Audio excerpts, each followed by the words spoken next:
Well, the songwriter wrote and said it's different now. And you know, one of the things we would observe is this: if we have found God, there should be a point in time where our life changed. There should be a before and after, a point at which we can say it was this way, but now it's different.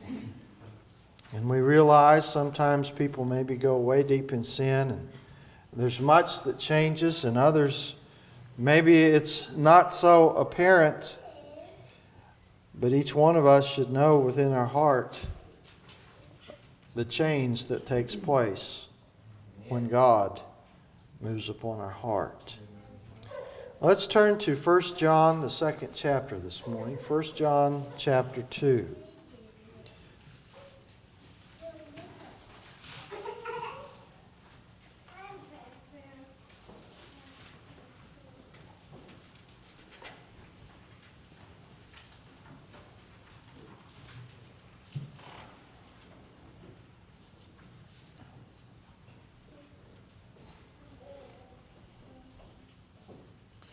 In 1 John chapter 2, we'll begin at verse 15.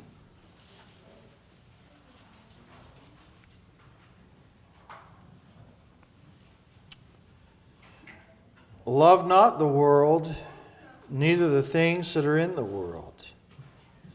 If any man love the world, the love of the Father is not in him. For all that is in the world, the lust of the flesh, and the lust of the eyes, and the pride of life, is not of the Father, but is of the world. And the world passes away, and the lust thereof. But he that doeth the will of God abideth forever. As we consider this passage this morning, we want to think about what it means to love the world. You know, oftentimes when we read this, we maybe would, in a way, focus on verse 16, where it kind of defines what is in the world, the lust of the flesh and the lust of the eyes and the pride of life. But you know, this morning, as we consider it, we want to think about what the world is. He said that the world is something we're not to love. And one of the things, those three things do help us know, is that the world he's talking about is not the earth upon which we walk. As we consider it, it says that these three things are in the world. And I believe as we consider the thought, you would have to realize that what he's referring to with regards to the world is sinful man. And he says, love not the world, neither the things that are in it. He says, if you love the world, the love of the Father's not in you. Now, we want to consider what this love is about. Because I know that most of us, from the time we were a child, if we've been around church, we've been taught that the love of God makes me love everybody. But here's something that says, love not the world. And I believe that he's referring, like I said, to sinful people. And you say, well, how does that work? How does that work? He says, if I love the world, the love of the Father is not in me. Well, the thing I think we need to see is this. When he speaks of loving the world, he's speaking with regard to having an affinity to the world. He's speaking with regard to looking on the world and desiring to be accepted and to be a part. And certainly we think about it, it says at the same time, if you love the world, the love of the Father's not in him. See, the reality is you either want to be accepted of God or accepted of the world. Which one are you focused on?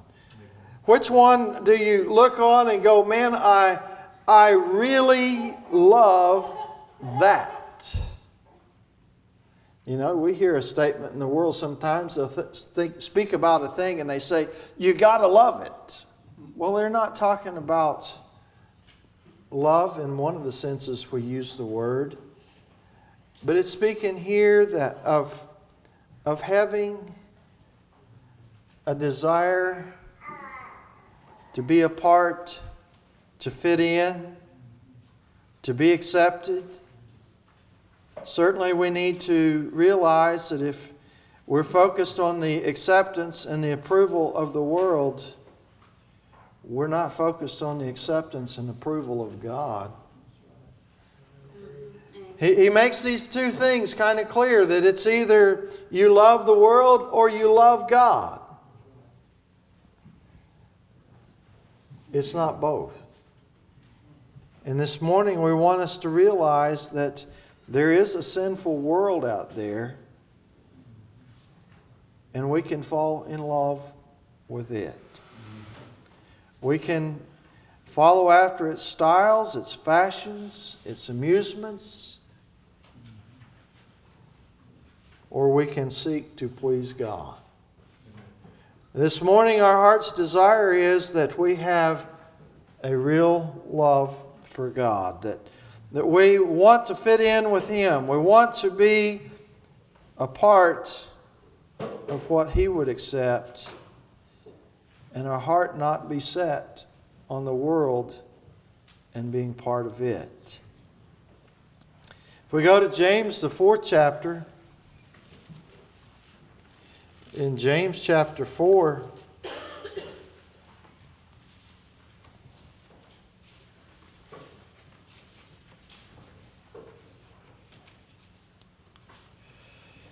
in verse 4, it says, Ye adulterers and adulteresses, know ye not that the friendship of the world is enmity with God?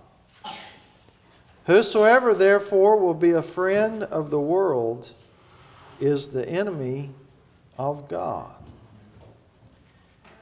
Now that don't mean I'm unfriendly. But once again, I believe he's making a point. If your goal is to fit in with the world, you're not going to fit in with God.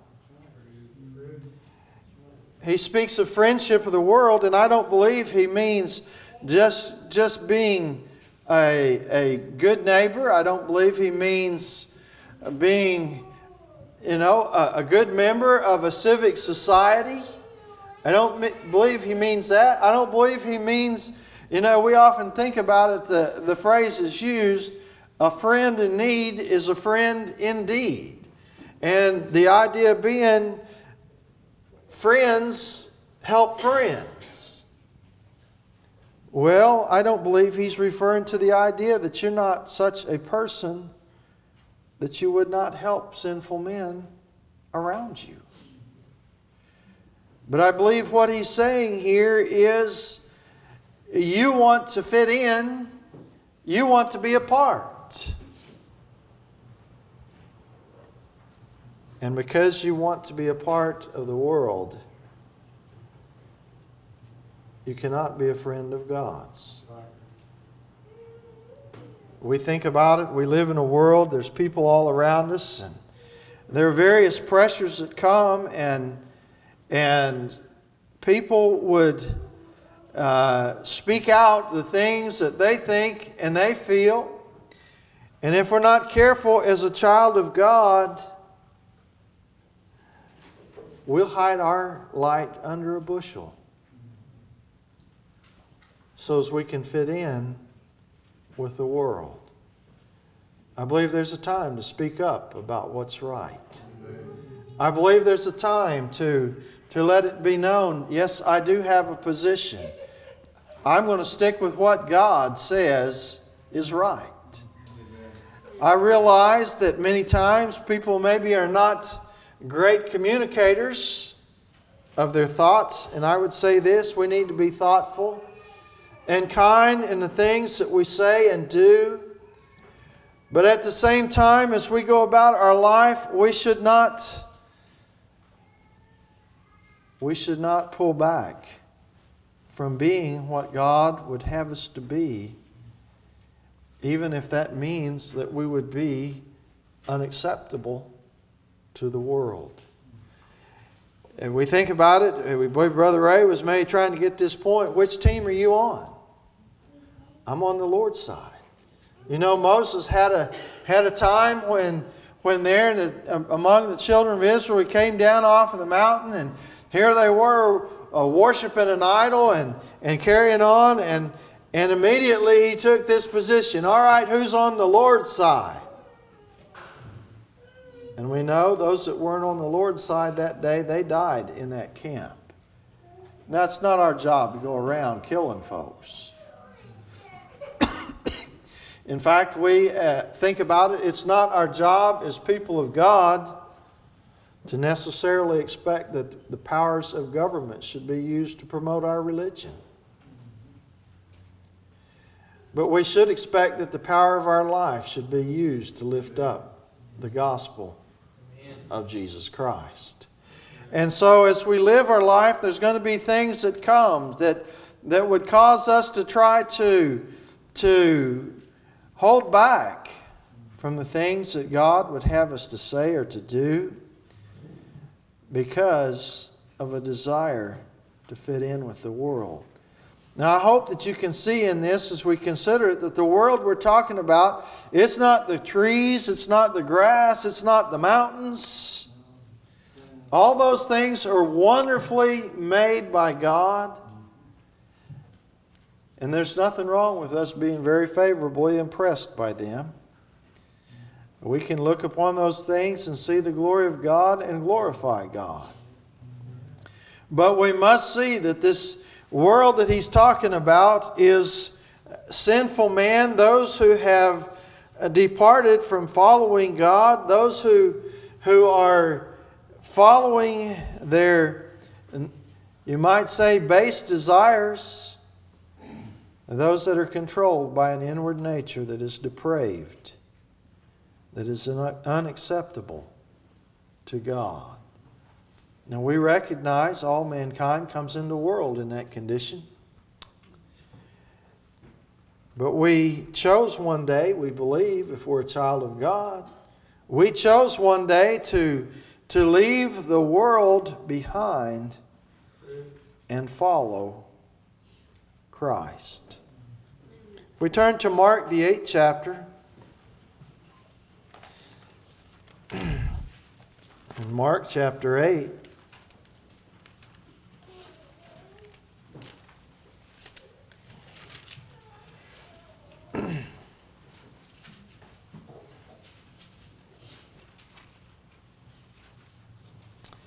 beginning at verse 31, it says, "And he began to teach them that the Son of Man must suffer many things, and be rejected of the elders and of the chief priests and scribes, and be killed, and after 3 days rise again. And he spake that saying openly, and Peter took him and began to rebuke him. But when he had turned about and looked on his disciples, he rebuked Peter, saying, Get thee behind me, Satan, for thou savorest not the things that be of God, but the things that be of men. And when he had called the people unto him with his disciples also, he said unto them, Whosoever will come after me, let him deny himself, and take up his cross, and follow me. For whosoever will save his life shall lose it. But whosoever shall lose his life for my sake and the gospel's, the same shall save it. For what shall it profit a man if he shall gain the whole world and lose his own soul? Or what shall a man give in exchange for his soul? Whosoever therefore shall be ashamed of me and of my words in this adulterous and sinful generation, of him also shall the Son of Man be ashamed when he cometh in the glory of his Father with the holy angels." And we see here that Christ began to teach His disciples, and we know this was shortly before He went to the cross. He began to teach them that He was going to suffer many things, be rejected and killed, and rise again. But Peter said, no, not that. Not that. And Christ looked at him and said, get behind me, Satan, because thou don't savor, you do not see the things of God, but the things that are of men. You know, as people, we need to realize that oftentimes we might look upon life and kind of be a little bit like Peter when the idea comes that we might be rejected, that we might suffer some things. There might be the inclination to say, oh, not so. That's surely not what God has in mind. But the reality is, we should expect to suffer some things. And so Christ, He went on to explain it. He said, whosoever will come after me must deny himself and take up his cross and follow me. Certainly we need to expect that we have a cross. We have some things to suffer just the same as Christ did. If we're going to be a follower of Christ, you need to expect that you will experience some of the things that He experienced as He walked down here. He speaks of how that those that lose their life will save it, but those that will save it will lose it. We need to see that even if we were to lose our life, we're put to death, we're to suffer many things, certainly in the end we'll come out on top. But we must choose to follow Him and go the way that He has gone. It says, for what shall it profit a man if he gain the whole world and lose his own soul? You know, oftentimes people focus on that and they think about great wealth and they think about great material things, but really that's got its own set of pitfalls. But I will tell you, there are greater pitfalls of man trying to be accepted of all. And if everybody thought you were a good old Joe and the greatest guy, and you lose your own soul, what's so great about that? See, oftentimes we recognize the material wealth, the things that we might possess of this world, and they can't amount to much. Most of us are not going to acquire that much of what is here. But oftentimes, people will sell out many things just trying to fit in. Just trying to find a good, cushy place in society. But if all of society should accept you and God does not, what have you achieved? You know, it's kind of like we think about it. Oftentimes, folks want the majority. You know, the politicians, he'll adjust his position until he can include enough folks to have a majority. Well, we know, we've heard it say that God is the majority. One man in God is the important thing. You can fit in with others, and we endeavor to try to get along, and we endeavor to try to live harmoniously. But we must realize that it is important that we be accepted of God above everything else. He makes that point somewhat clear when we consider verse 38. He says, whosoever therefore shall be ashamed of me and my words in this adulterous and sinful generation, the Son of Man will also be ashamed of him when He comes in His glory with His holy angels. It seems like to me that makes pretty clear what He's talking about. He's not talking about the material things of this world. He's not talking about the things that you might say God has given us richly to enjoy. And we enjoy the beautiful creation. We enjoy the things that He has put here. We can enjoy all those things and still walk with God. But if we're ashamed of that pure and holy and right way in an adulterous and sinful generation, and that's certainly our generation. We think about it, Christ spoke of the people of His day, but the world hadn't changed. It's still an adulterous and sinful generation.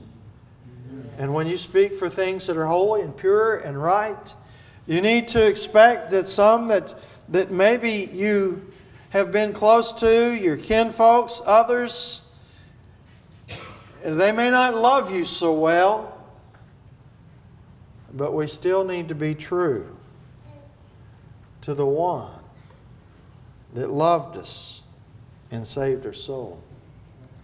So you might gain those things. You might be able to fit in.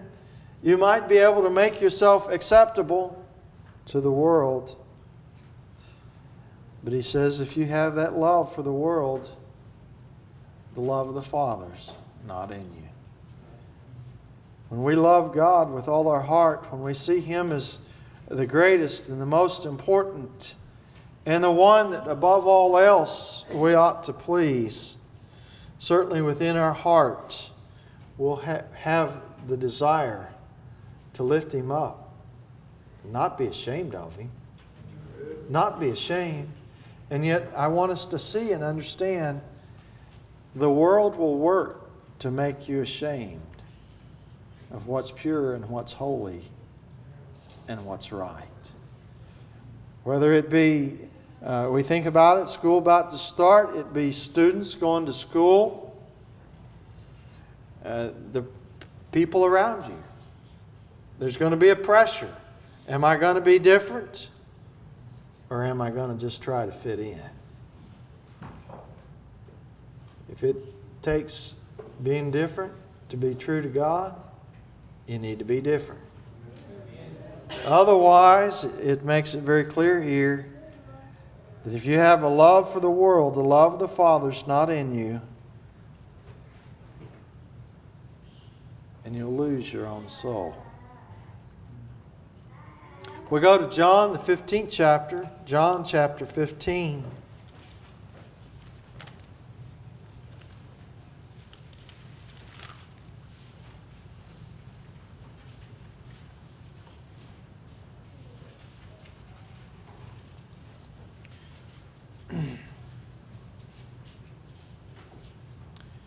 In John 15, beginning at verse 18, it says, "If the world hates you, ye know that it hated me before it hated you. If you were of the world would love his own. But because ye are not of the world, but I have chosen you out of the world, therefore the world hates you. Remember the word that I said unto you, the servant is not greater than his Lord. If they have persecuted me, they will also persecute you. If they have kept my saying, they will keep yours also. But all these things will they do unto you for my name's sake, because they know not him that sent me. If I had not come and spoken unto them, they had not had sin. But now they have no cloak for their sin." He speaks here of the world, and he says this, if the world hates you, just realize it hated me first. You know, sometimes when we find out that we're not the world's favorite person, just be encouraged that you're in good company. You're in the company of Christ. They didn't like him either. And if the world loves you, well, you know, if you're just right popular with the world, you might want to kind of ask yourself how that exists. Because the world, it describes it here as being sinful. It describes it as being adulterous. We've read. The world does not like the path that is pure and holy and right. God has chosen us out of the world. And I believe God would choose those that are in the world out of the world. But we need to see we can't seek to be loved by the world. We must seek to be loved by God. We must seek to have His smile and His approval upon us. He says here, if they persecuted Him, they're going to persecute us.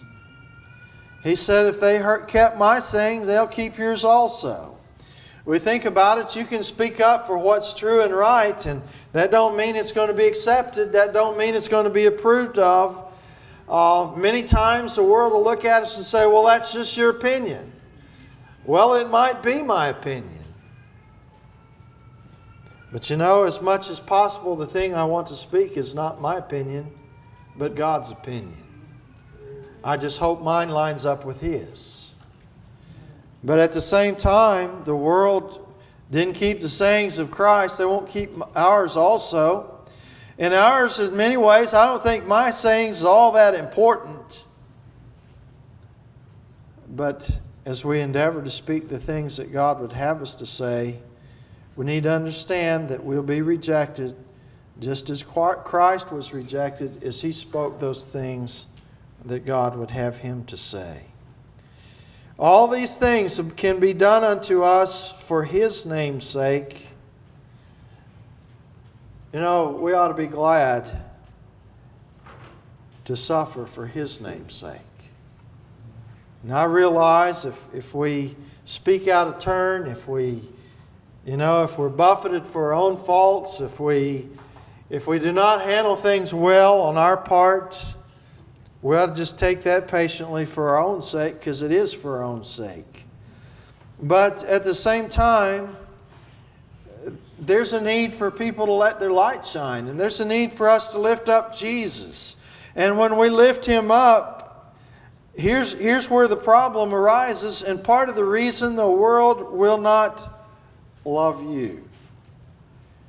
He said, because if I had not come and spoken unto them, they had not sinned. But now they have no cloak for their sin. Humanity sometimes don't like to face how things are with himself. But we need to see that every man needs to come face to face with the reality of himself and his own life. You say, well, why is that? Just as if we love the world and the love of the Father is not in us, we're going to lose our own soul. So the world about us, if they love the world and the love of the Father is not in them, they also are going to lose their soul. And have no covering for their sin. Men sometimes would like to hide by the fact, well, I don't know, or God knows what we know. And God sent His Son that we might know what we need to know so that we can be acceptable in the sight of God. We need to see that it will hurt when the world hates you, but you cannot afford to take your life and invest it trying to be a part or accepted by the world.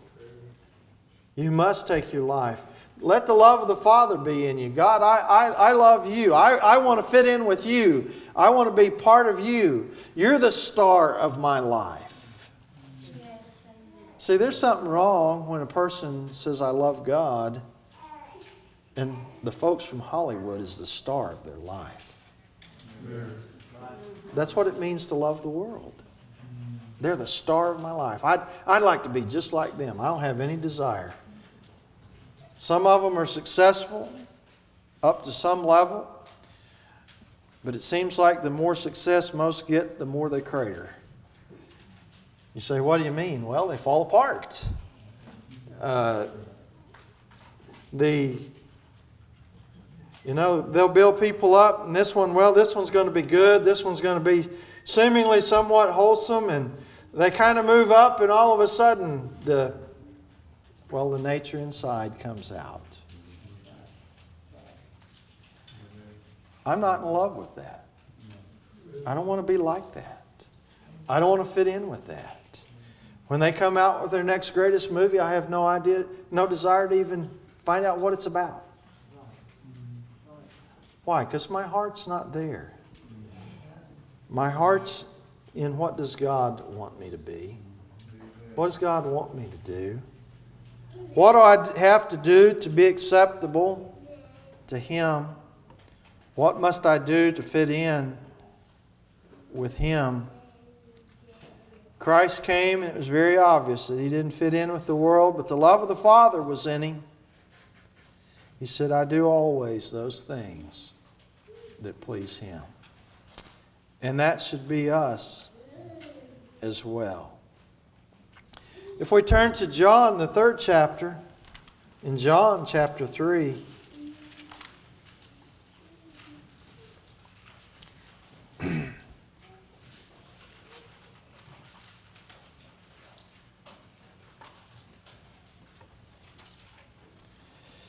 in John chapter 3 and verse 16, it says this, For God so loved the world that He gave His only begotten Son, that whosoever believeth in Him should not perish, but have everlasting life. You know, it's an interesting thing, because as we consider in 1 John, the 2nd chapter, we read there, love not the world, and it says here, God so loved the world. I want us to understand the difference between the two, because it has to do with us and how what our love should be, and what our position and what our attitude should be with regard to sinful man about us.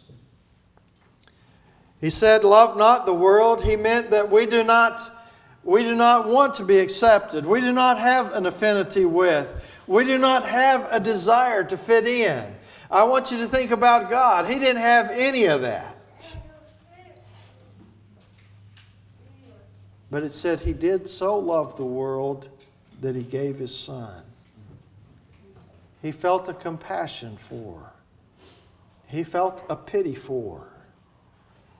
He felt a desire for, that they might be delivered from the sins that had them bound. You know, that should be the same kind of a love that we have towards the world. Not to fit in, not to be part, not to be accepted and like them, but a feeling of compassion and pity and concern. See, the word love here, what we're trying to help you see, we're talking about two different applications of the same word. One has to do with us and our desire to fit in, our desire to be a part. And God said, don't let that love for the world be in your heart. That part that looks on it and said, somehow I'd like to be in that too. But there is a love that we should have. And that's a compassion, a care, a concern. In many ways, you maybe could describe it this way. I don't want to go there and be part with them. I want them to leave there and be part with me. Now that's really what much of this is all about.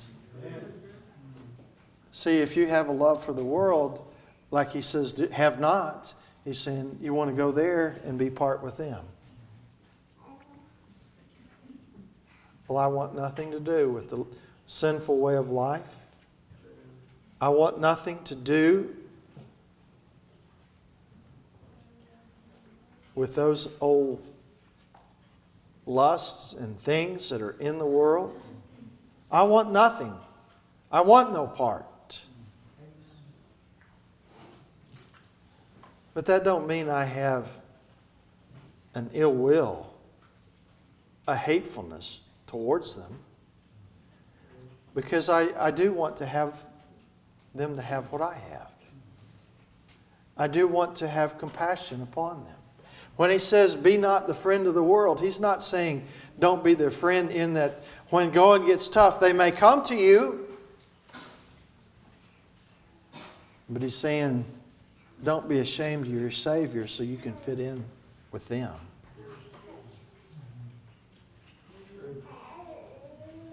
God did have a love for the world. Not like mankind falls into the trap of. God had a compassion. He had a care. He had a concern. And God's people will have that same compassion and care and concern. But at the time I have all that compassion and care and concern, I am not in any way going to be ashamed of Jesus Christ. Because that's what I want those that are in the world to come to. That's what I want them to find. That's what God in His love sent for the world, is Jesus Christ. So this morning as we consider God's Word, we want you to see that there is a love that makes us care about everybody. And that should fill our hearts. But at the same time,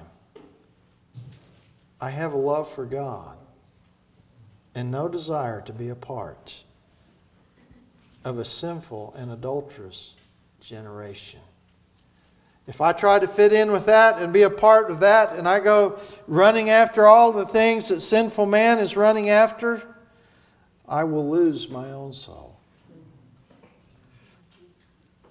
But if I turn my back upon that and follow after Christ and seek always to do those things that please Him, I can walk with Him. I can live for Him. I can be a means of the manifestation of His love and compassion to lost mankind. But I must keep my love of the Father. I must keep Him first. He must be the one that of all things, that means most to me.